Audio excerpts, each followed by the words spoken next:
কুয়েতে বিগত ৬০ বছরের রেকর্ড ভাঙল, কারণ কুয়েতের ইতিহাসে এত বেশি পরিমাণে শীতল বা কুয়েতে বরফ জমা এর আগে কখনো কেউ দেখেনি।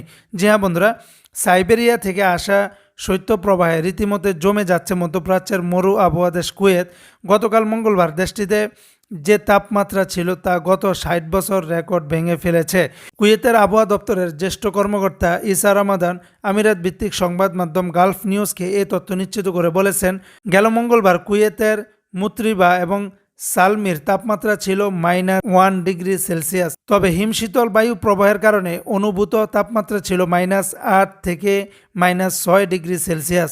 আর রাজধানী কুয়েত সিটিতে তাপমাত্রা ছিল 8°C, তবে অনুভূত তাপমাত্রা ছিল শূন্যের কাছাকাছি। আমাদের আবহাওয়া সংক্রান্ত আগেরকার তথ্য এবং রেকর্ডগুলি বলেছে গত ৬০ বছরের মধ্যে এত ঠান্ডা পড়েনি কুয়েতে, গালফ নিউজকে বলেন এই জ্যেষ্ঠ কর্মকর্তা ইসা। মধ্যপ্রাচ্যের উপসাগরীয় অঞ্চলের অন্যান্য দেশের মতো কুয়েতেও বছরের বেশিরভাগ সময়ে তপ্ত আবহাওয়া থাকে। গ্রীষ্মকালে দেশটির তাপমাত্রা 42 থেকে 48°C মধ্যে ওঠানামা করে, তবে মাঝে মাঝে ছাড়িয়ে যায় আরও বেশি। তবে শীতকালেও দিনের তাপমাত্রা থাকে 20°C মধ্যে। তবে সাইবেরিয়া থেকে আগত শৈত্যপ্রবাহের জেরে চলতি মৌসুমে রেকর্ড ভাঙা শীত পড়েছে কুয়েতে। একই কারণে ব্যাপক ঠান্ডা পড়েছে কুয়েতের দুই প্রতিবেশী দেশ সৌদি এবং ইরাকেও।